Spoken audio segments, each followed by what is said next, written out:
guiado tu camino y a tu lado siempre está.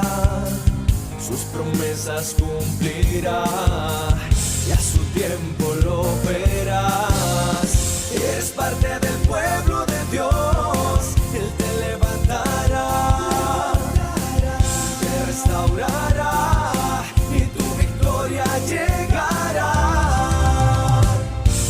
Fuiste llamado y escogido, a su voz has respondido. Es tiempo de creer. Centro Victoria, nacimos para vencer. Hay gente incómoda. No que están incómodos, es que hay gente que son incómodos. Obviamente aquí no estoy hablando de ustedes, de una vez se encogen. Algunos hemos tenido vecinos incómodos, ¿o no? Hay suegras incómodas. Hay yernos incómodos. Hay naciones que son incómodas. Y esta mañana voy a hablar de un pueblo que es incómodo, del pueblo más incómodo del mundo, del pueblo de Israel. Las personas incómodas molestan. Uno quisiera como librarse de ellos. Hay gente tan remala, tan malos vecinos que uno deseara comprar casa en otro lado y poderse ir. Yo me acuerdo, hace muchos años, había una señora aquí en Costa Rica que era bruja, era famosa, era la bruja más famosa de Costa Rica, llamada Soraya. No sé si oyeron hablar de ella, ¿no? Tenía programas de televisión y de radio y bueno, la gente hacía fila para Soraya de Persia. Y resulta que después de muchos años de dedicarse a esas vainas, se convierte al Evangelio Soraya y empieza a ir a una iglesia de un pastor amigo mío en San José. Y era una iglesia de esas que hacen ruido y gritan como ustedes. Y tenía casi un vecino de pared por medio. Y el vecino estaba molesto porque la iglesia le incomodaba. Tiene razón. A veces la gente dice, es que si fuera una cantina no protestarían, sí, hermano, todo lo que usted quiera. Pero si usted no fuera creyente, el ruido que nosotros hacemos le molesta. Hay que ser honestos. Y hay gente que es desconsiderada y pone los aparatos a todo volumen, el predicador grita, echa baba, zapatea, y los vecinos viven un estado de nervios terrible. Entonces, pues este señor, esa iglesia hacía ruido y este señor estaba molesto y les puso una demanda ante el Ministerio de Salud. Saben que hay una ley de contaminación sónica y que hay que tener un número de decibeles ahí bajito para no molestar a los vecinos. Y este vecino vivía casi en la oreja. Y ellos pusieron abogados y no había forma y gastaban plata y volvían y apelaban y le cerraron la iglesia, el templo. Y entonces esta hermana, que estaba, repito, recién convertida, vino donde el pastor y le dice, pastor, ¿qué vamos a hacer? ¿Cómo es que no nos vamos a poder reunir por culpa de ese señor? Y no, hermana, no sabemos qué hacer, ya hicimos todo lo posible. Y le dice, pastor, si usted quiere, yo le echo un maleficio. Y se vaya, y ya estaba convertida. Imagínensela cuando no estaba. Hay vecinos que uno dice, o le echo un maleficio para que se vaya, o me voy yo porque es incómodo. Bueno, pues este pueblo, el pueblo de Israel, es una nación incómoda. ¿Qué quiere decir incómodo? Alguien que molesta, alguien cuya sola presencia, cuya sola existencia molesta a todo el mundo. La semana pasada hubo una votación entre todos los países de las Naciones Unidas, que por cierto, cuando usted lee en primera carta de Juan, capítulo 5, que el mundo entero está bajo el maligno, tiene que pensar en las Naciones Unidas. Esa gente está endemoniada toda, definitivamente. Ese es un trono de Satanás. Y estaban votando para ver si dentro del territorio de Israel crean un Estado palestino, algo que se están inventando ellos, que nunca ha existido. Y de todos los cientos de naciones que hay en este planeta, solo 10 votaron en contra. Todos los demás quieren que Israel tenga otro país dentro de sus fronteras. Y este otro país jamás en la Constitución dice que uno de sus propósitos es luchar hasta destruir al Estado de Israel y que no quede un judío vivo. Y solo 10 países en este planeta se opusieron a eso. Imagínense cómo estamos. Imagínense cómo puede ser un pueblo de incómodo que no solo le estorba a los vecinos, sino que le estorba a países que están a miles de kilómetros de distancia. Uno dice, ¿en qué le puede estorbar los judíos a los chinos? O a los negritos del África, allá en el Congo. Pero les estorba. Es algo extraño. Repito, hay gente molesta que si usted las tiene de vecinos son incómodos, pero puede ser muy molesto. Y si vive en San José y yo aquí, ¿qué me importa a mí que sea majadero? Allá que se frieguen otros. Pero el problema con Israel es que no es solo los 4 o 5 países que lo rodean, es el planeta entero. Hay un fenómeno, hay algo raro. Y la gente no se cuestiona, no se pregunta, ven las noticias, comentan, hablan, dicen sandeces y no se preguntan qué es lo que está pasando. La mayoría de personas que critican a los judíos jamás han visto un judío. ¿No? La mayoría de las personas que apoyan a los terroristas de Hamás, jamás, eso suena como un juego de palabras, de Hamás nunca han visto a un terrorista. Y si lo vieran saldrían corriendo. No moverían las banderas de ellos. Hay una muchacha que está como una cabra de loca que se llama Greta, que ojalá no lleguen a conocerla. Es una cosa terrible, que organizó una flotilla con barcos para ir a ayudar a los palestinos y a parar la masacre que Israel está haciendo. No sé si han oído hablar de Gretita.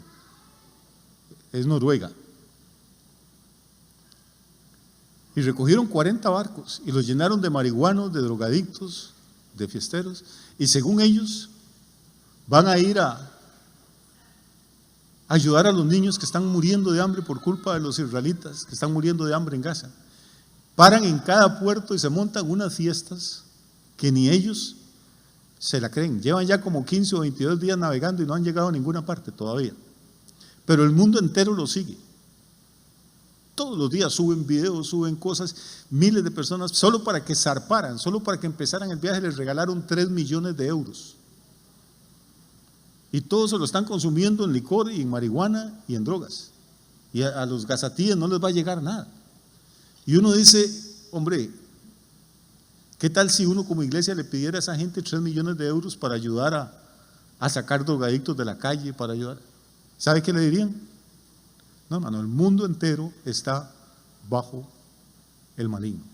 Y como está bajo el maligno, y el maligno odia todo lo que es de Dios, e Israel es un pueblo que está pactado con Dios, entonces el diablo odia a Israel. Y por eso gente que nunca ha visto a un israelita, que nunca ha puesto un pie en Israel, que no conoce a un palestino, habla, maldice y murmura, porque no sabe cuál es el espíritu que lo está moviendo. Y el problema es que desde el día que Dios llamó a Abraham, le dijo, yo voy a bendecir a los que te bendigan y voy a maldecir a los que te maldigan. Y amigo, cuando Dios maldice algo, o cuando Dios maldice a alguien, mejor aléjese de ahí antes de que pase algo serio. Entonces, el planeta entero, al estar maldiciendo a Israel, a la descendencia de Abraham, está cayendo bajo la maldición de Dios. Y por eso, este mundo que está bajo el maligno, en vez de mejorar, y cada día está peor. Y en vez de que las Naciones Unidas sirvan para algo, no han quitado el hambre, no han quitado la enfermedad del mundo, lo único que hacen es gastar miles de millones de dólares por año en salarios, en viajes, en una vida de un tren de lujo de príncipes y en condenar al Estado de Israel. Los palestinos entraron a Israel el 7 de octubre del año 2023 fue. Y es que ya van para 2 años, sí. Ya ahorita cumplen 2 años, el 7 de octubre. Falta menos de un mes. Y mataron a más de 1,200 personas, hombres y mujeres. Quemaron vivos a niños. Se llevaron a 225 personas secuestradas y ya mataron a muchos en los túneles de Gaza y los otros los están matando de hambre. Se deleitan sacándoles videos donde se le ven los huesitos ya a la gente agonizando de hambre y los publican.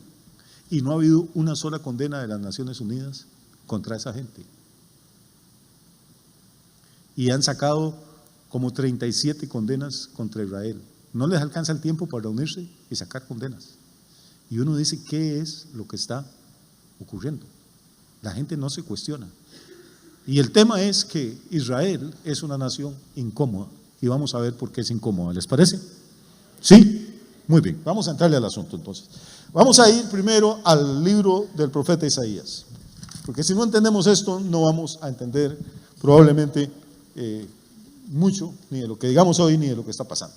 Vamos a ir al libro del profeta Isaías, el capítulo 40. Vamos a usar 43, vamos a usar un par de versículos ahí. Isaías 43, versículo 10. Vamos a ver, el Señor le está hablando a través de su siervo, a través de Isaías, le está hablando al pueblo de Israel. Oigamos lo que les dice. Les dice: vosotros sois mis testigos, dice Jehová. Aquí no le está hablando a estos señores que andan ahí de dos en dos tocando las puertas de la casa. Ellos cogieron el nombre de testigos de Jehová, pero no son testigos de Jehová, son testigos contra Jehová. Aquí, oiga lo que dice el Señor al pueblo de Israel. Dice: vosotros sois ¿qué? Sois mis testigos, dice Jehová, y mi siervo que yo escogí, para que me conozcáis y creáis y entendáis que yo mismo soy. Antes de mí no fue formado Dios, ni lo será después de mí. O sea, lo que Dios le dice a los israelitas es: ustedes son mis testigos, yo los escogí. ¿Testigos para qué? Para que sepan que yo soy el único Dios. O sea, no es Alá, es Jehová. Ya con solo esto hay algo problemático. ¿Qué hacen la mafia cuando detienen a uno de los jefes de la mafia, a uno de los capos, y por ahí hay 2 o 3 testigos que van a declarar en el juicio contra ese señor? ¿Qué hacen con los testigos? Los matan. Puede que no conozcan a los testigos, puede que hasta les caigan bien, puede que hasta hayan sido amigos, pero si van a testificar en el juicio contra su jefe, pues lo matan.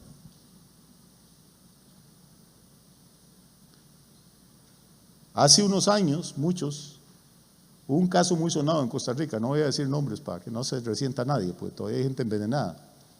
Y un señor que estaba preso, el hijo de un presidente fue y lo sacó de la cárcel. Y unas horas después ese preso apareció cosido a balazos en una calle. Eso fue aquí en Costa Rica. Se hizo un escándalo y empezó una investigación.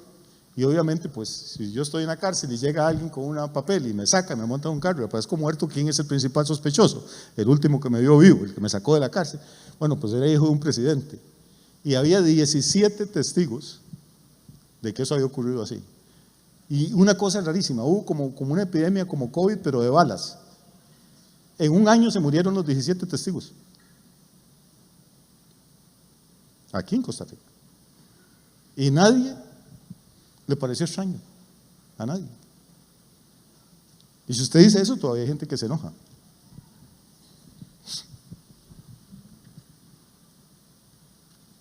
Ser testigo es peligroso. Y depende de contra quién sea usted testigo, es más y más peligroso. Una cosa es testigo contra un mafioso, otra cosa es testigo contra un presidente de la república, otra cosa es ser testigo de Dios en contra del mundo entero. Entonces el mundo entero se va a volver para tratar de eliminar a esos testigos. ¿Sí me estoy explicando? Tenemos que entender cuál es la raíz espiritual de lo que está pasando. Esto no es político, no se está peleando por tierra, no como a cuento. Es por otra cosa. Si seguimos leyendo el versículo 11 y el que sigue, dice: yo Jehová, y fuera de mí no hay quien salve. O sea, Dios es el único Dios y es el único Salvador. No San Pedro, no María, no Mahoma, no Alá, no nadie más. Yo soy el único Dios, soy el único Salvador. ¿Y qué dice el versículo 12? Yo anuncié y salvé e hice oír, y no hubo entre vosotros Dios ajeno. Vosotros pues ¿qué? Sois mis testigos, dice Jehová, que yo soy Dios. Note otra vez el énfasis. ¿Qué es el pueblo de Israel? ¿Por qué existe ese pueblo? Ese pueblo no tiene derecho a existir. Lo han invadido todas las naciones del mundo, lo han masacrado todos los imperios, lo han perseguido todos los gobiernos, los nazis, los rusos, los otomanos, los árabes, los egipcios, los asirios, los babilonios. Póngale nombre en la historia y no ha habido una nación que no se haya levantado contra Israel, y todos los que se han levantado fueron derrotados y están destruidos, y el pueblo está ahí. Es una cosa extrañísima, es molesto. ¿Por qué es molesto? Porque la gente no se puede explicar lógicamente, racionalmente. No pueden explicar cómo una nación que son 4 gatitos, unos pocos millones de habitantes, ha podido sobrevivir durante miles de años. En todas las naciones, esparcidos, despreciados, encarcelados, y vuelven a su tierra y la hacen producir Y se levanta el mundo contra ellos y ellos siguen vivos. Es inexplicable, a menos de que usted conozca la Biblia y crea lo que dice. Pasamos a Isaías 44, ya vimos Isaías 43:10, ya vimos lo que dice Isaías 43:12. Ahora vamos a Isaías 44, por favor, por el versículo 8. Dice, no temáis ni os amedrentéis. Ahora sí, estos judíos que son testigos del Señor y que están amenazados, el Señor les dice, no temáis ni os amedrentéis. No te lo hice oír desde la antigüedad y te lo dije. Luego, vosotros sois mis testigos de que no hay Dios sino yo. No hay fuerte, no conozco a ninguno. 3 veces nos dice Isaías, nada más en este pedacito, en Isaías 43 y este texto, 3 ocasiones nos dice el Señor claramente que el pueblo de Israel son ¿qué? Son sus testigos de que sí hay un Dios. ¿Por qué? Porque humanamente hablando es imposible que existan. Nadie puede explicarlo. Es incómodo. Si la gente tiene que creer estos versículos, porque ahí está Israel, porque Dios hizo un pacto y dijo, no, pues nadie los va a destruir. El que se levante contra usted, yo lo voy a maldecir. Y ahí está la prueba. 3,000 años de pruebas, 3,000 años de testimonio. Entonces, ¿qué hacemos con los ateos? Yo les conté una vez, la reina de Inglaterra, paseando por los jardines del Palacio de Buckingham, le preguntó al capellán de ella, tiene su propio pastor, no se va a ir a sentar en una iglesia con la chusma como nosotros. Entonces, la reina tiene su propio capellán. Y le preguntó, oiga, yo a veces dudo mucho de que Dios exista. ¿Usted puede darme una prueba real de que Dios exista? Y el capellán solo dijo una palabra, hace como 300 años, dijo Israel. Es que para cualquier persona que piense, que conozca algo de historia, que sepa algo del mundo, simplemente el hecho de que Israel exista es un milagro, es algo sobrenatural.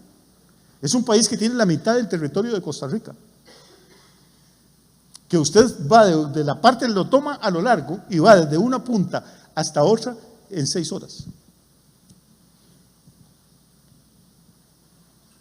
Tiene como 8 millones de habitantes. Está rodeado por una cantidad de países. Algunos de esos países que lo rodean y lo odian tienen más de 100 millones de habitantes. Algunos de esos países tienen, solo el ejército de esos países es más grande que toda la población de Israel. Viven en un desierto, todos esos países que están alrededor son riquísimos por el petróleo. En Israel no hay petróleo. Les dieron un desierto y un pantano. Eso fue lo que les dieron. Y Dios dijo, yo voy a hacer que el desierto florezca y voy a hacer que corran aguas en el sequedal. Y pusieron a producir la tierra. Y Él dijo, Israel va a llenar la faz del mundo de fruto. Israel es uno de los exportadores más grandes de productos agrícolas, de tecnología. ¿Cómo explica usted eso? ¿Cómo explica usted que entre los premios Nobel del mundo, el porcentaje más alto, todos son israelitas? Que los sistemas educativos de ellos, que todo el sistema de cooperativas que existe en Costa Rica y en el mundo nació de los kibbutz y de los kibbutzim en Israel. ¿Cómo explica que un pueblo que viene saliendo de los campos de concentración y de los hornos de Hitler, destrozado, se convierta en una potencia mundial en 15 años? Humanamente hablando es imposible. Israel es la piedra en el zapato de los incrédulos. No sé si me estoy explicando. Y mientras Israel exista, nadie puede justificarse diciendo que Dios no existe, porque Israel es el testigo de que sí hay un Dios, que es un único Dios y que solo Él salva. Tenemos que entender cuál es el trasfondo espiritual de esto, hermanos. Si no, no vamos a entender las noticias, no vamos a entender nada. No estoy diciendo que sean ángeles de Dios, no estoy diciendo que sean super santos, son igual de pecadores que cualquier otro pueblo. Si están ahí es por la misericordia de Dios, es porque Dios es un Dios fiel a sus pactos. Y el problema para el mundo y el problema para Satanás es que ahí van a estar dentro de 5 años y dentro de 100 y dentro de 1,000,000, porque mientras Dios exista, Israel va a existir. Y mientras Dios exista, la iglesia va a existir, porque Él dijo, yo voy a estar con ustedes todos los días hasta el fin del mundo. Entonces, ¿qué son? Pues ahí está Israel, aquí está la iglesia, el mundo odia a los dos. ¿Por qué lo aborrece Satanás a usted? No porque usted sea gran cosa, sino porque Dios lo ama a usted y el diablo odia todo lo que Dios ama. Por eso quiere destruirnos, quiere dañarnos, quiere arrastrarnos. Entonces, la primera cosa que tenemos que ver, ¿por qué es incómodo este pueblo? es porque Dios dice en 3 ocasiones que la razón por la que Israel existe, o una de las razones, es para que sean testigos de la existencia de Dios. Si el mundo, si el Islam, si los terroristas pudieran borrar a Israel de la faz de la tierra, borrarían a Dios de la faz de los cielos. Pero como no pueden, entonces nunca van a lograr destruir a Israel. ¿Es claro esto? ¿Sí? ¿Qué está pasando entonces en este momento? Bueno, todos sabemos, hay un conflicto terrible, se supone que están entrando en la última fase de la batalla en Gaza. Gaza, para los que no saben, algún día vamos a hacerlo con un mapa, son 2 franjas de terreno dentro del territorio de Israel. O sea, tras de que es pequeño, todavía tiene 2 franjas de terreno ocupadas por musulmanes. La electricidad que consumen en las casas de esos musulmanes la produce Israel, porque ellos no producen nada. El agua que toman se las da Israel.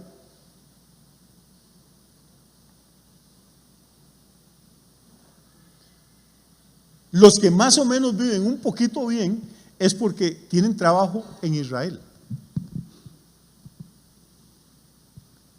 Y aún así, el único sueño, la única obsesión que tienen en la vida, su fantasía es cómo podemos matar hasta el último judío.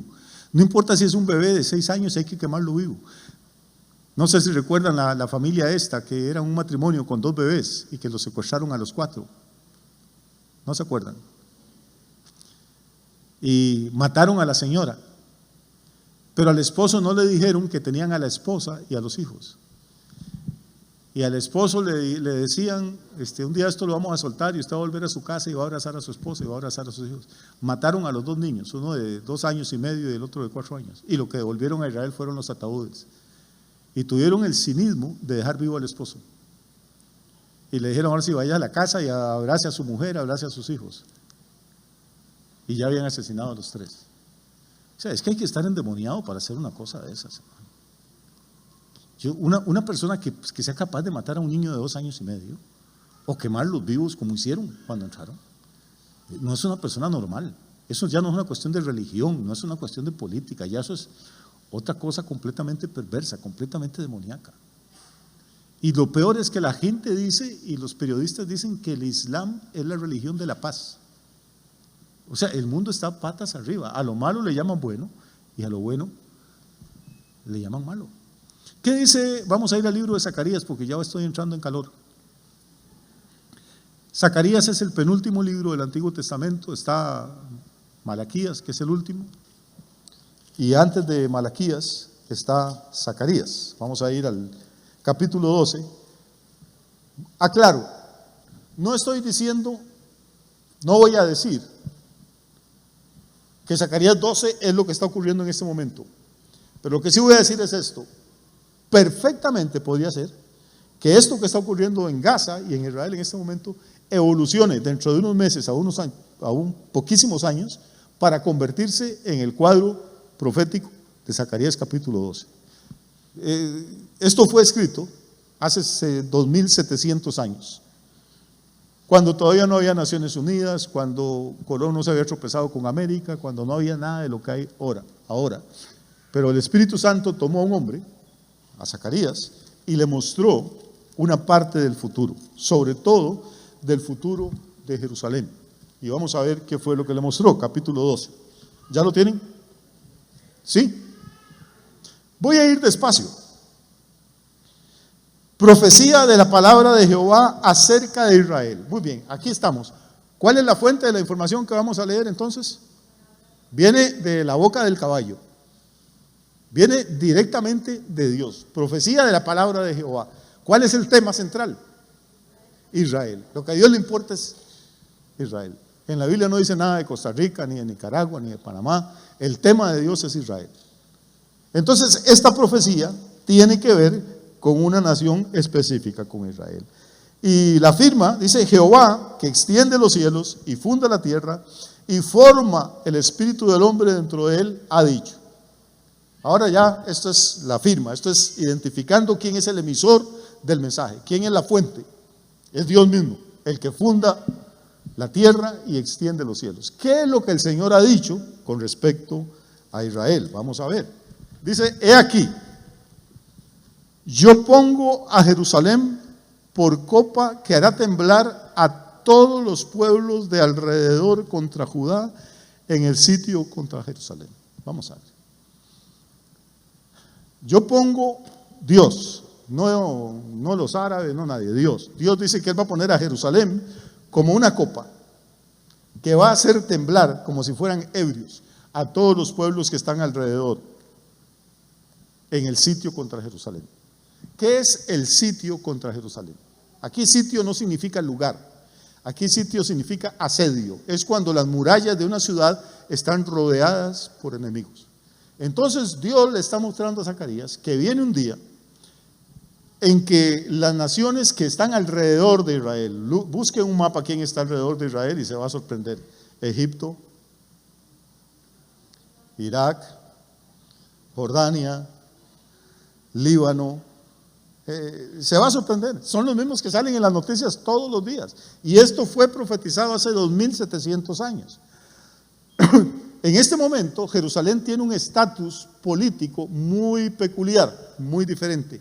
No pertenece ni a los árabes ni a los judíos, sino que fue declarado una ciudad. ¿Quién lo declaró? Las Naciones Unidas. Una ciudad, digámoslo así, compartida. Compartida por dos naciones que no se soportan. ¿Cuál es la historia de Jerusalén? Desde la época del rey David, David conquistó Jerusalén. Ahí vivía un pueblo que se llamaban los Jebuseos. Y Jerusalén, antes de llamarse Jerusalén, se llamaba Jebús. Y el rey David la conquistó. Eso fue como en el año 1020 antes de Cristo. Estamos hablando de hace 3050 años. Construyeron la ciudad, construyeron los palacios, construyeron las murallas. Dios dijo, de todas las ciudades de Israel voy a escoger Jerusalén para hacer que ahí habite mi nombre. Y ahí van a construirme mi templo. Y ahí estaba el lugar santísimo. Y ahí vivía la Shekinah, la gloria de Dios. Yo nunca he ido a Israel y ahorita no tengo como ni mucho antojo de ir. Pero nunca he querido ir porque creo que me desilusionaría de ver en lo que se ha convertido esa ciudad. Pero para Dios, de todas las ciudades del mundo, la más hermosa es Jerusalén, aunque uno la vea fea. ¿Por qué? Porque Él la escogió para poner ahí su nombre, para que construyeran ahí el santuario, para que ahí estuviera el lugar santísimo, para que ahí estuviera el arca de la presencia de Dios. Ahí estaban las tablas escritas con el dedo de Dios de los mandamientos. En Jerusalén vivieron los profetas, en Jerusalén predicó Jesús, en Jerusalén murió Jesús, en Jerusalén resucitó Jesús. Si a alguien le pertenece históricamente esa ciudad, es a los judíos. Pero desde el año 70 los romanos los echaron de su tierra y anduvieron 2000 años errantes por todo el planeta. Cuando vuelven y se convierten en nación en 1948, al día siguiente, no, ni siquiera al día, la hora siguiente, las Naciones Unidas dicen, ok, Israel puede ser nación, e inmediatamente lo atacan los países árabes y empiezan a matar judíos. No duraron ni una hora viviendo en paz. Y en el año 1967, varias naciones se unen contra Israel, con un ejército enorme. Israel se defiende, y no solo se defiende, logra derrotar a 3 ejércitos. Y empieza a combatir. Y logra tomar la ciudad de Jerusalén. Por favor, póngame atención. ¿Ocurrió en qué año? Le acabo de decir. 1967. Desde el año 70 después de Cristo, Israel no tenía ni tierra, ni capital, ni nada. En 1948 logra convertirse en una nación, pero todo Jerusalén está en manos de los árabes. Pero como los árabes pierden la guerra, Israel entra y conquista Jerusalén. Mueren un montón de soldados israelitas, pero conquistan Jerusalén. Y hay tomas impresionantes de video y de fotografías de ver los rabinos, los generales, los soldados manchados de sangre, poniendo la mano en los muros de los lamentos y llorando como niños. Porque por primera vez en 1900 años vuelven a poner los pies donde caminó David, el rey de ellos. E inmediatamente que ellos ganan la guerra y conquistan Jerusalén, entran en acción las Naciones Unidas. Dicen, eso no puede ser, tienen que regalarle la mitad de su capital a los árabes, porque pobrecitos. E Israel, con tal de que no lo ataquen más y lo dejen en paz, cede la mitad de la capital. Que eso no tenían por qué haberlo hecho, porque no era de ellos, esa no es la ciudad de Israel, es la ciudad de Dios. Y entonces esa ciudad que Dios escogió para él, ahora está profanada. Hay mezquitas, adoran a otro Dios, odian a los israelitas. Entonces son dos vecinos incómodos, compartiendo no solo la misma tierra, sino la misma ciudad. Ahorita se está peleando por el control de la tierra, por Gaza. Pero entiéndame, dentro de poco tiempo, lo que se va a pelear, porque Israel ya los terroristas ya no le van a durar mucho, dejaron esa ciudad hecha escombros. Si usted ve lo que era Gaza antes de que se metieran a matar a judíos y lo que es ahora, y eso es como Sodoma y Gomorra, eso son ruinas nada más. Pero ahí no va a acabar el problema, porque el problema no es Gaza, el problema es Jerusalén. Entonces lo que Dios está diciendo, aquí yo pongo a quién, no dice que a Gaza, dice yo pongo a Jerusalén por copa que hará temblar a todos los pueblos de alrededor contra Judá en el sitio contra Jerusalén. ¿Qué debemos esperar? Por favor, estoy hablando ahorita proféticamente. ¿Qué debemos esperar? Debemos esperar, número uno, que Israel obviamente va a ganar los combates en Gaza.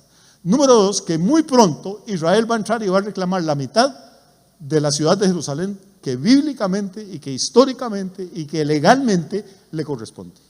Y la va a conquistar. Pero eso va a generar un tremendo caos. ¿Por qué? Porque ahí en Jerusalén los musulmanes construyeron una mezquita. Y es uno de los 3 lugares sagrados de ellos. Uno es la Meca, el otro es Medina y el otro es Al-Aqsa en Jerusalén, la mezquita esa. Y está en Jerusalén.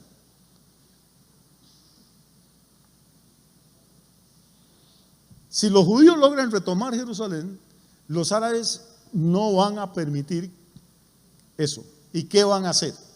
Dice, se van a reunir todos los pueblos de alrededor contra Judá, en el sitio contra Jerusalén. Vamos a ver, entonces los pueblos de alrededor, ¿qué son? Son musulmanes, son árabes, acabamos de mencionarlos. Todos los pueblos de alrededor se van a reunir contra Jerusalén, en el sitio contra Jerusalén, o sea, en el asedio, para que los musulmanes asedien Jerusalén. Es porque lo que hay dentro de Jerusalén van a ser judíos. No sé si me estoy explicando. No van a rodear la ciudad si fueran de ellos mismos o si estuviera compartida.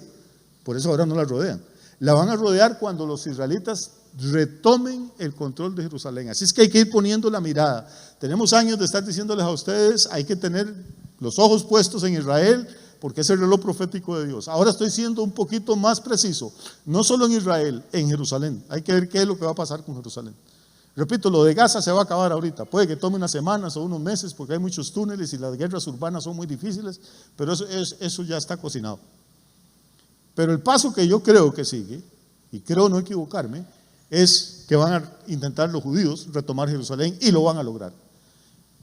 ¿Qué dice entonces el Señor? Que en aquel día Él va a poner a Jerusalén como una copa que hará temblar a todos los pueblos de alrededor contra Judá en el sitio contra Jerusalén. Vamos a correr porque son 78 versículos y hay que ir uno por uno.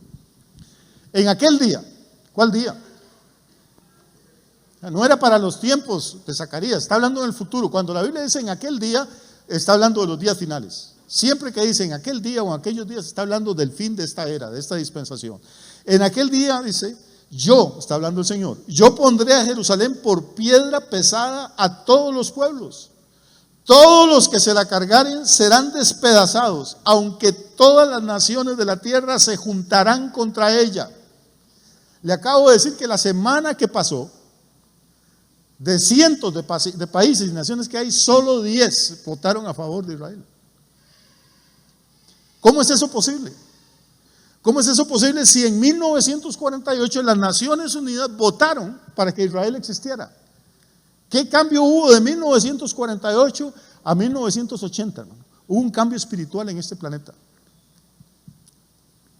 El enemigo sabe que el tiempo se le está acabando y empezó a tomar el control de los gobernantes y de los príncipes de esta tierra. Por eso Juan dice que el mundo entero está bajo el maligno. No es que nadie votó por Satanás en las elecciones. Es que la gente ha ido votando por líderes políticos, por gobernantes que no tienen temor de Dios, que no creen en la palabra, que tienen valores anticristianos. Y el mundo se llenó de eso. Por eso tenemos narcodictaduras, por eso tenemos dictadores asesinos, por eso tenemos de todo lo que está pasando en el mundo. La gente vota. Un país como Colombia, donde hay tanta gente educada y tanta gente inteligente, votaron por un comunista que tiene el país arruinado, loco, alcohólico. Bolivia votó por un señor que es un cocainómano. España, tenemos un señor que lo que necesita es estar con atención psiquiátrica urgente, un enfermo, un narcisista. La gente escoge lo peor y vota por eso, y a eso le llamamos democracia.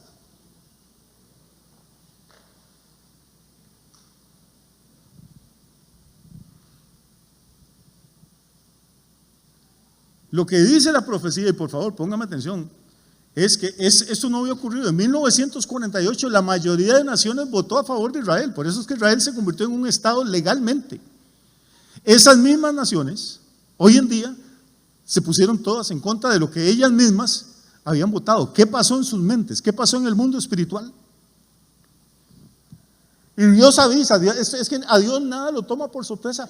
Dice el Señor en Zacarías, dice: yo haré a Jerusalén como una piedra pesada y va a despedazar a todos los que intenten echársela al hombro, aunque todas las naciones se juntarán, dice. No, es que no es ni una probabilidad. Dios asegura que todas las naciones de la tierra se juntarán contra ella. ¿Quién es ella? No, Israel es él.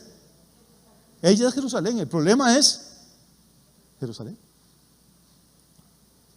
Es la única ciudad de este planeta donde Dios ha dicho que Él iba a habitar. Es la ciudad donde Él dijo: voy a poner mi nombre sobre ese lugar. De hecho, el lugar donde usted va a pasar la eternidad se llama la Nueva Jerusalén. Esa ciudad tiene algo, repito, quizá en otra ocasión me habría gustado conocerla, ahorita no. Pero tiene algo que, aunque los edificios sean feos y aunque la gente quiera mentirle a usted y los guías turísticos lo engañen llevándolo donde Pedro amarró el burro, y la gente va y compra saquitos de tierra para rezarles y pedacitos de olivo, y ellos se atacan de risa y dicen: estos babosos nada más vienen a dejarnos la plata. Lo lleva a un restaurante para que coma peces de los de la pesca milagrosa y le pueden dar cuchizapos si usted no sabe. Lo convirtieron en un negocio, hay que reconocerle, son buenos para eso. Pero ellos no creen nada de lo que le están diciendo a usted, porque esta gente todavía no ha creído en Jesús. Pero aún así Dios dice que son su pueblo. Es que eso es lo que la gente no entiende. ¿Por qué? Porque son sus testigos. Y si el diablo lograra erradicar a Israel de la faz de la tierra, podría quitar a Dios de su trono. Y como eso es imposible, Israel va a seguir existiendo, dice el Señor, aunque todas las naciones de la tierra se pongan contra ella. En aquel día, y otra vez note, en aquel día, dice Jehová: heriré con pánico a todo caballo y con locura al jinete, pero sobre la casa de Judá abriré mis ojos, y a todo caballo de los pueblos heriré con ceguera. Y los capitanes de Judá, los líderes del ejército, dirán en su corazón: los habitantes de Jerusalén tienen fuerza en Jehová de los ejércitos, su Dios. Y me encanta lo que sigue: en aquel día pondré a los capitanes de Judá como brasero de fuego entre leña, y como antorcha ardiendo entre gavillas, y consumirán a diestra y a siniestra a todos los pueblos de alrededor. Y Jerusalén será otra vez, ¿qué? Habitada en su lugar. Y por si no le queda claro a dónde, dice: y Jerusalén será otra vez habitada en su lugar, en Jerusalén. ¿Se da cuenta cuál es la raíz del problema? ¿Se da cuenta cuál es la manzana de la discordia? ¿Se da cuenta cuál es la razón del pleito? Es mentira que están peleando por política, ni por religión, ni por nada. Al final lo que se va a pelear es por una ciudad. A ellos Gaza les importa nada. Nunca ha habido ninguna nación que se llame Palestina. Eso es un cuento. Eso es tener una espina en el costado de Israel. Vamos a ver, es como un país, piensa en un país la mitad del tamaño de Costa Rica, y que vengan las Naciones Unidas y que haya un país que nos odie. Pensemos en alguien que nos pueda odiar muchísimo, pero muchísimo a nosotros. No diga eso. Estoy pensando ahorita, un país que nos aborrezca pero a muerte, que diga: no vamos a descansar, juramos por nuestros muertos que no vamos a parar hasta que asesinemos al último tico que haya en el planeta. ¿Podría ser quién? Qatar, digamos. Espero que no haya ningún catarí aquí. Que sea Qatar. Y entonces las Naciones Unidas dicen, sí, pobrecitos los cataríes, tienen ganas de matar costarricenses y ustedes no se dejan. Vamos a hacer una cosa, vamos a agarrar desde Cartago hasta Buenos Aires y le vamos a dar a los cataríes que no tienen tierra, viven en un desierto allá horrible, pobrecitos. Y entonces que nos obliguen a nosotros a darles, tras de que somos 4 gatos, tras de que tenemos un país pequeñito, que todavía nos quiten un pedazo de país para tener a los enemigos mortales de nosotros, que la constitución de ese país dice, nuestra razón de existir es destruir hasta el último costarricense que exista. ¿Qué haría usted? ¿Cómo reaccionaría? Es que la cosa más imbécil del mundo. ¿Por qué dice aquí? Dice que el Señor, que Él va a herir con locura a los jinetes, a los que manejan las armas. Ese es el mundo en el que usted y yo estamos viviendo. Es como que usted tiene una casita con 5 dormitorios y hay un vecino suyo que le ha matado a primos, a tíos y que juró no parar hasta que extinguiera toda su descendencia y venga un juez y le diga, bueno, usted, ese pobre señor vive debajo de un puente y usted tiene una casa con 5 cuartos, tiene que darle 2 a ese señor. Pero mire que él juró matarme, sí, pero es que los derechos humanos, ese es el nivel en el que estamos, es un nivel de absurdo, de imbecilidad absoluta. Y no es normal, porque lo que toman estas decisiones son personas inteligentes. Pero la Biblia dice que Dios ha enloquecido la sabiduría de los sabios. Y ese es el mundo en el que estamos viviendo ahorita. Jerusalén será otra vez habitada en su lugar. ¿Dónde? No donde digan las Naciones Unidas. Es en Jerusalén. Es el lugar lo que se está peleando. Es la ciudad. Vamos a ir al versículo 7, a ver si avanzamos. Y Jehová librará las tierras de Judá primero, para que la gloria de la casa de David y el habitante de Jerusalén no se engrandezca sobre Judá. Ok, Dios, antes de que ocurra el asedio contra Jerusalén, antes de que ocurra esto, Dios va a hacer algo. Va a liberar las tierras de... Ayúdeme porque estoy cansado. ¿Va a liberar las tierras de quién? De Judá. ¿Sabe dónde está Gaza? Exactamente en Judá. ¿Y sabe qué está haciendo Israel ahorita? Termina en Gaza y va a ir a conquistar una cosa que el mundo le puso Transjordania, pero que en la Biblia se llama Samaria y Galilea. Ahorita los judíos solo están viviendo en Judá y les están quitando tierra, pero oiga lo que dice el Señor, librará a Jehová primero las tierras de Judá. Eso es lo que está pasando. Por eso le decía que no es todavía el cuadro, pero que podemos estar a meses o años, porque ya Netanyahu y el ejército avisaron, terminamos aquí y le entramos a Transjordania. Y entonces Israel va a volver a ser lo que era en la Biblia: Judea, Samaria y Galilea. De las 3 provincias de Israel que aparecen en el Nuevo Testamento, en este momento los árabes tienen 2, tienen a Samaria y tienen Galilea. Y del pedacito de Judá que le quedaba, las Naciones Unidas le metieron ahí la franja de Gaza. Y el mundo entero está aplaudiendo eso y quiere que los israelitas desaparezcan.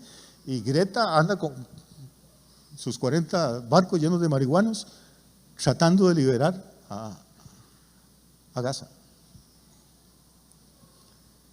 ¿Aguantan un ratito más? Pero para una cosa.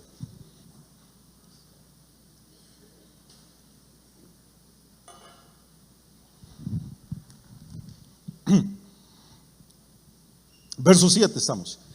Jehová librará primero las tiendas de Judá para que la gloria de la casa de David y del habitante de Jerusalén no se engrandezca sobre Judá. O sea, como los de la capital tienden a ser más orgullosos. ¿Usted ha notado eso? Probablemente la gente que vive en San Juan menosprecia a la gente que vive en Arecibo, en Puerto Rico. Probablemente la gente que vive en San José piensan que ellos son sofisticadísimos y aquí somos un montón de polos. Tienen razón algunas veces, pero tampoco hay que...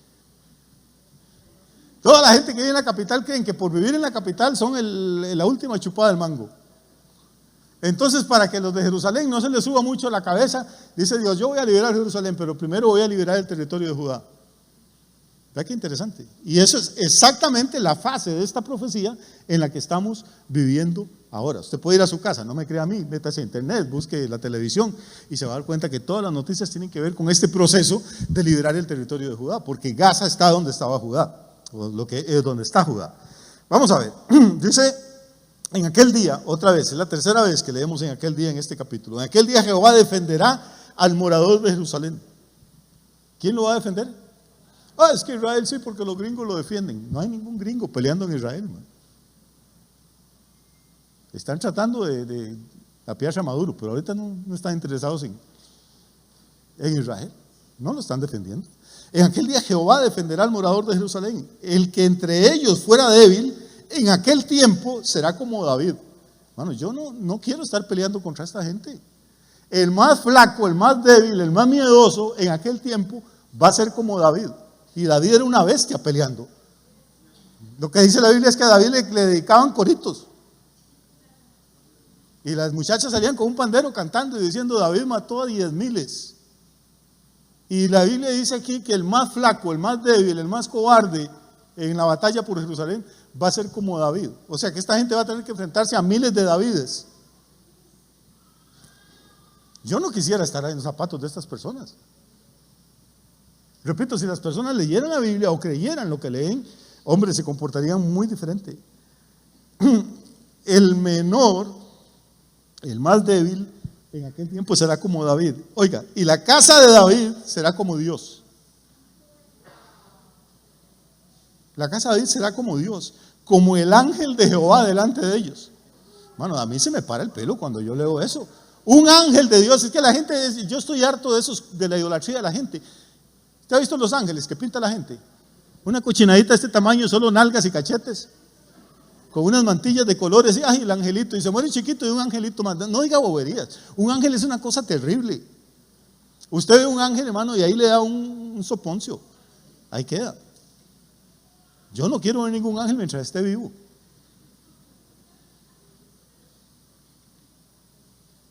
Un solo ángel salió una noche y había un ejército acampando contra Israel precisamente, y en una noche ese ángel, como quien no quiere la cosa, se echó a 185,000 asirios. Y al día siguiente los israelitas se levantaron a contar cadáveres. ¿Usted tiene idea de lo que cuesta matar 185,000 viejos que no se quieren dejar matar? No fue que 185,000 asirios pusieron en la cabeza ahí y dijeron: máteme, Señor. Eran soldados, eran guerreros. Uno solo mató a 185,000. Y la Biblia dice que en aquel día, cuando Jerusalén esté rodeada, la casa de David va a ser como Dios. El más cobarde y más flaco va a ser como David. Y el resto va a ser como el ángel de Jehová, como el ángel de Dios. Si un ángel mató a 185,000, estamos entrando a un nivel ya sobrenatural de la batalla. Todavía estamos en la parte natural, en la parte de estrategia, de inteligencia, que si el Mossad, que si el Shin Bet, que si las armas, que si los túneles. Estamos en la parte táctica, humana. Pero la batalla se va a poner tan difícil ya cuando llegue a Jerusalén, que Dios va a intervenir sobrenaturalmente. Y me encanta el versículo 9, que es como una humildad de Dios que me mata. ¿Sabe qué dice el versículo 9? Dice el Señor: y yo trataré de destruir. Voy a pulsearla, dice el Señor, a ver si puedo. Voy a hacer la luchita. Yo procuraré destruir a todas las naciones que vinieran contra Jerusalén. ¿A cuántas? A todas. Repito, si uno lee estas cosas y no se emociona y no entiende algo, todavía esta gente están emperrados en que Jesús no es el Mesías. Todavía serán Israel, pero son un poco impíos. Si se mueren sin Cristo y se pierden, hermano. No es que por ser judíos se van a salvar. Todos tenemos que salvarnos de la misma manera. Judíos, chinos, negros, es reconociendo nuestro pecado y aceptando a Jesucristo como nuestro Salvador. No hay otro camino para nadie. No es que Dios tiene un camino de salvación para los gentiles y otro para los israelitas. No, Señor. Si esta gente se mueren ahorita en combate, por más judíos que sean y más pactados que estén, pues se pierden. Pero va a ocurrir algo. Los milagros que Dios va a hacer en esta última batalla en el sitio de Jerusalén van a ser tan sobrenatural la cosa, va a ser tan grandes las señales, que estos mismos judíos van a reconocer que lo que está ocurriendo no es normal. Ahorita ellos están llenos de soberbia y llenos de orgullos. Tenemos los mejores tanques, la mejor espionaje, las mejores armas, los soldados mejor entrenados. Es yo. Están alimentando su carne. Pero la situación se va a poner tan terrible que al final ellos van a ver que ni con todas sus armas, ni con todos sus tanques hubieran podido ganar la batalla si Jehová no interviene. ¿Y qué va a ocurrir entonces? Viene el milagro más grande. Versículo 10. Dice el Señor: ¿y derramaré qué? Derramaré sobre la casa de David y sobre los moradores de Jerusalén espíritu de gracia y de oración. Ya no los vamos a ver soberbios, los vamos a ver reconociendo la gracia de Dios, de rodillas, llorando y orando a Dios, de gracia y de oración. Y mirarán a mí, dice Jehová. Aquí viene la parte extraña. Jehová está hablando, mirarán a mí, me mirarán. ¿A quién? A mí, a quien traspasaron. Usted no puede evangelizar a un judío con el Nuevo Testamento porque ellos no creen en el Nuevo Testamento, solo en el Antiguo. Si quiere ganar a un judío para Cristo, enséñele este pasaje y dígale, ¿cuándo fue que ustedes traspasaron a Jehová? Porque dice Jehová, mirarán a mí, a quien traspasaron. ¿Cómo un ser de carne y hueso puede traspasar a Jehová? ¿Cuándo ocurrió eso?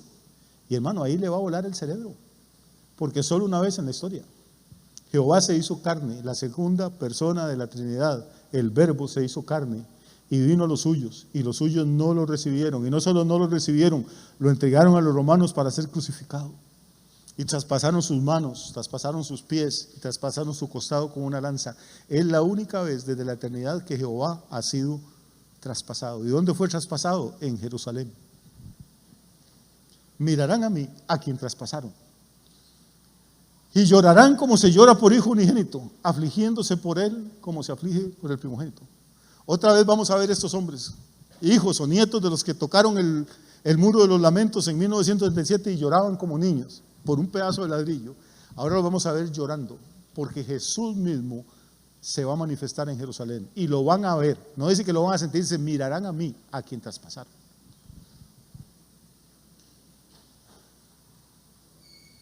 Así de cerca estamos, hermano.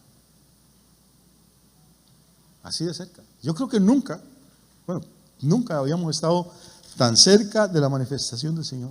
Y en aquel día habrá gran llanto en Jerusalén, como el llanto de Hadad Rimón en el valle de Megiddo. Voy a dejarlo ahí, voy a echar el cassette para atrás un momentito. Yo sé que todos conocen el texto. Dice, mirarán a mí a quien traspasaron.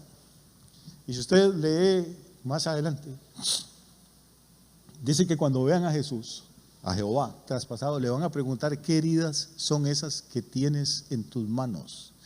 Y él les va a contestar, con ellas fui herido en la casa de mis amigos. Y ahí es donde esta gente se va a quebrantar y van a llorar, hermano. Y van a decir, ¿qué hemos hecho? ¿Qué hicieron nuestros padres, nuestros abuelos, nuestros antepasados? Cómo durante 2000 años hemos rechazado el amor y la gracia de este que vino primero a morir por nosotros en debilidad y que ahora viene en gloria a rescatarnos. No me voy a extender más porque yo sé que tienen hambre, pero voy a volver al último versículo que leí, que es Zacarías capítulo 12. Dice el versículo 11, en aquel día habrá gran llanto. ¿Dónde? En Jerusalén. ¿Llanto cómo? ¿Cuántos de ustedes han leído ese pasaje alguna vez, antes de hoy? Todos. ¿Cuántos saben qué es Hadad Rimón? Es muy interesante ese texto. Dice que habrá un llanto tan terrible en Jerusalén como el llanto que hubo en Hadad Rimón en el valle de Megiddo. Y usted sigue leyendo como si nada, pero hay que parar a ver, porque estamos hablando de cosas sobrenaturales. ¿Qué fue lo que pasó en Hadad Rimón? ¿Qué pasó en el valle de Megiddo? Es importante saber eso, ¿o no? ¿Sí? Okay, vamos a tratar de averiguarlo, ¿les parece? Antes de irnos, para cerrar esto, porque sería como contar una historia y no cerrar el final. Pero para entender qué es lo que está diciendo, hay que ir al segundo libro de las Crónicas.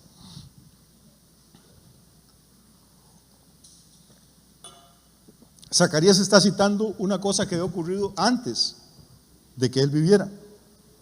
Capítulo 35, versículo 20 de las Crónicas. Voy a ir despacio.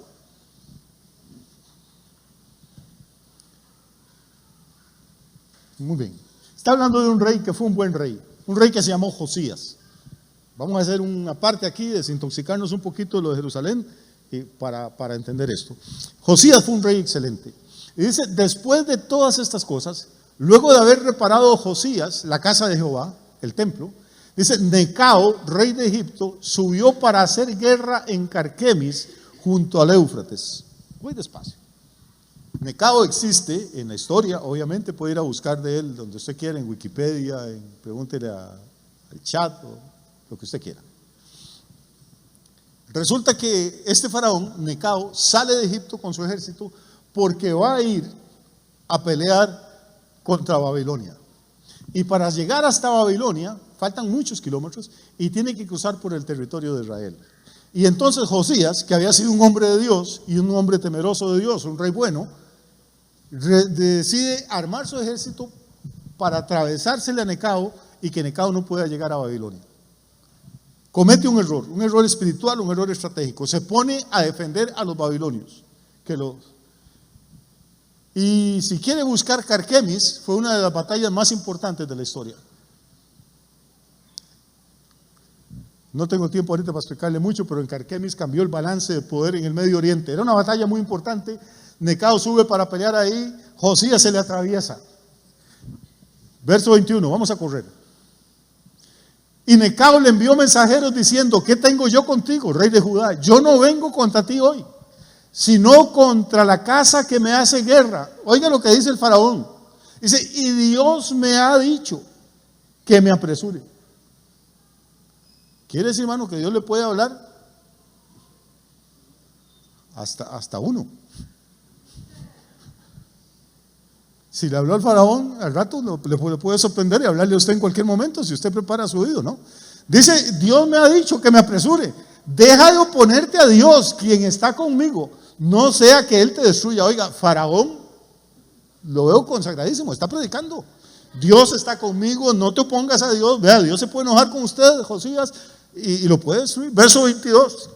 Pero Josías no se retiró, sino que se disfrazó. Póngale atención a esto. ¿Qué hizo Josías?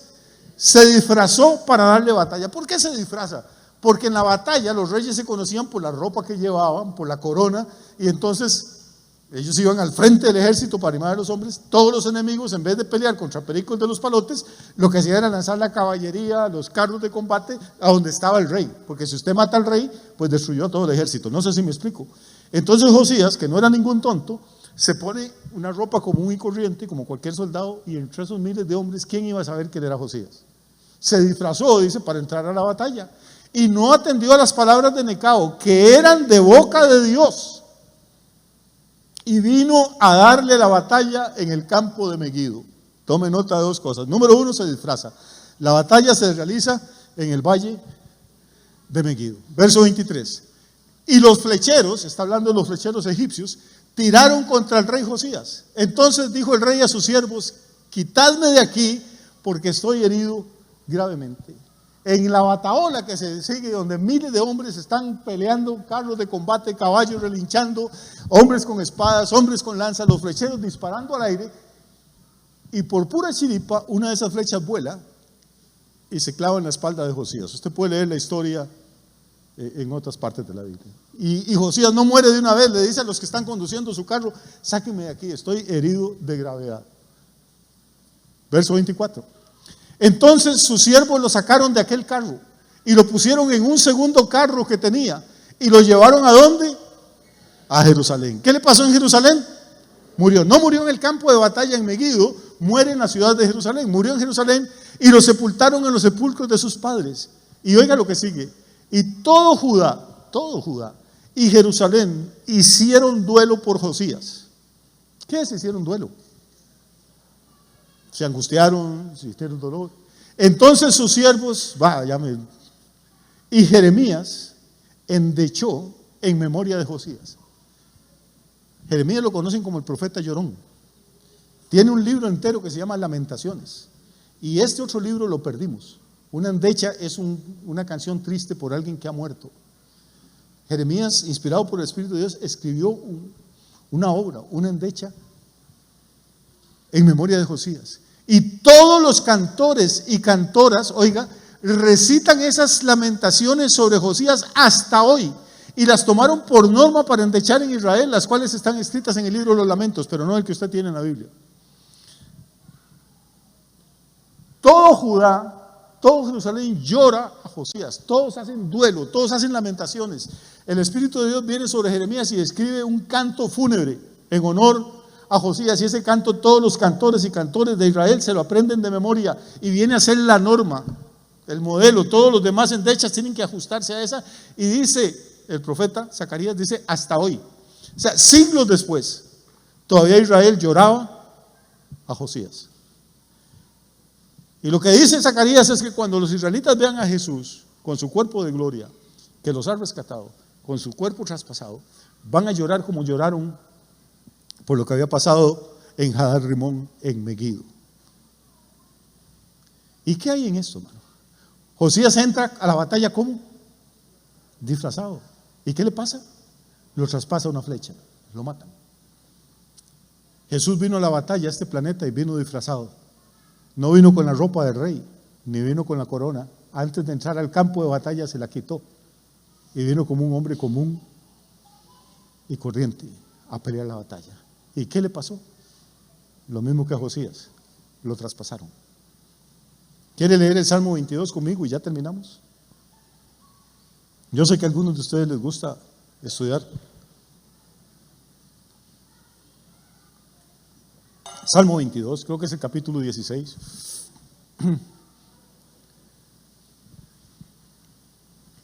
El rey David, escribiendo 1000 años antes de que Jesús naciera, dice: porque perros me han rodeado, me ha cercado cuadrilla de malignos, horadaron mis manos y mis pies. Eso a David nunca le ocurrió. No hay constancia en la Biblia de que David haya sido herido ni siquiera una sola vez, a pesar de todas las batallas en las que estuvo. Pero aquí él está hablando del Mesías, en visión, está hablando proféticamente, a 1000 años de distancia. Y dice: horadaron mis manos y mis pies. ¿Sabe qué es horadar? Horadar es hacer agujeros, hacer huecos. ¿Qué clase de muerte es la muerte en que a uno le hacen huecos en las manos y en los pies? Porque si yo entro en una batalla, me pueden matar con una herida de un ojo, en la cabeza, en el estómago, en la garganta, en miles de lugares. Pero en una batalla usted nunca va a salir herido en las manos y en los pies con huecos. Solo hay un tipo de muerte donde eso puede ocurrir y es en la cruz. Y en la época de David no se había crucificado a nadie todavía. ¿Cómo David podía saber eso? Las manos y los pies de Jesús y su costado fueron traspasados. Él vino a este planeta disfrazado. No vino con su corona y su manto real. Josías se quita su corona y su manto para entrar disfrazado a la batalla y Josías muere traspasado. ¿Y qué hace el pueblo de Judá y qué hace Jerusalén cuando Josías muere? Dice que hacen un llanto increíble que duran años y años y años. Hasta hoy, dice Zacarías, todavía lloran a Josías. ¿Qué va a hacer el pueblo de Israel, de Judá y de Jerusalén cuando vean al que ellos traspasaron, al que vino a este planeta disfrazado y ahora le vean las manos y los pies horadados? Dice que van a hacer llanto como en Hadar Rimón, en Megiddo. Y ahí sí se van a convertir. Y entonces la obra de Dios no es solo que ganen una batalla, la obra de Dios es que se conviertan y se arrepientan y acepten a Jesús como Mesías. Vean todo lo que Dios hace por amor a un pueblo para lograr que se humillen y reconozcan que necesitan un Salvador. Y amigo mío, amiga mía, ese mismo Dios lo ama a usted y lo único que pide de usted es que se humille y reconozca que usted ha pecado, que todos somos pecadores, que todos le hemos fallado a un Dios santo y que Jesús es el Mesías, el único nombre bajo el cielo dado a los hombres en que podamos ser salvos, el único Salvador que existe. Que usted no confíe ni en religiones, ni en ídolos, ni en santos, ni en hombres, ni en políticos, ni en doctrinas, sino que ponga toda su confianza en el Rey de Reyes y Señor de Señores. Eso es lo único que Dios pide. No sé si usted siente hacerlo, puede hacerlo aquí, puede hacerlo en su casa, no tiene que hacer ninguna ceremonia, simplemente decirle: Señor, te necesito, he fallado, entra a mi vida, límpiame, séllame con tu Espíritu Santo, escribe mi nombre en el libro de la vida y dame victoria, porque el mundo entero está bajo el maligno, pero yo ahora voy a estar bajo la autoridad tuya y bajo la unción tuya y bajo la gracia tuya. Que Dios los bendiga, que tengan una semana muy, muy bonita.